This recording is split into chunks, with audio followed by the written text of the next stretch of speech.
ఇక్కడ ఉత్తిష్టత జాగ్రత్త ప్రాప్య వరాన్ని బోధత లెమ్ము మేలుకొనుము మహనీయులను సమీపించి విజ్ఞానాన్ని పొందుము అని ఉపనిషత్తులు చెప్తున్నాయి. అదేవిధంగా ఇక్కడ శ్రీకృష్ణ భగవానుడు ఏం చెప్తున్నాడు? ఉపనిషత్తులను అనుసరించి అర్జున లెమ్ము లేచి యుద్ధాన్ని సిద్ధము కమ్మని క్లియర్గా చెప్తున్నాడు అంట. అదేవిధంగా ఈ శ్లోకం పరంతప అనే మీనింగ్ వాడాడు. పరంతప అంటే ఓ అర్జున, నీ ఇదివరలో ఎంతో మంది శత్రువులను తప్పింపజేసి యుద్ధం చేసి వాళ్ళతో నువ్వు విజయం సాధించావు. వాళ్ళు మహాశత్రువులు. ఇప్పుడు నువ్వు అంతఃశత్రువులు, నీ బంధు శత్రువులు. వాళ్ళని చూసి నువ్వు శోకము అధైర్యము మనోదర్భ్యాలను కూడా నువ్వు పొందుతున్నావు. దాన్ని జయించి యుద్ధానికి సన్నద్ధం కమ్ము అని చెప్తున్నాడు. ఈ శ్రీకృష్ణుని ఈ బోధనా వాక్యములు విని అర్జునుడు తన పోతా ధోరణి మళ్ళీ ప్రదర్శిస్తున్నాడు. ఏంటది? భీష్మ ద్రోణులతో తలపడ్డ పాపమే కదా అంటాడు.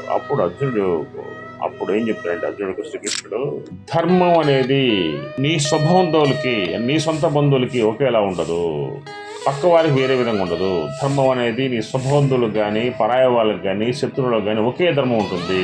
ఆ ధర్మ బాధ్యతలు గమనించి యుద్ధాన్ని సన్నద్ధం కమ్ము అని చెప్తున్నారు శ్రీకృష్ణ భగవానుడు.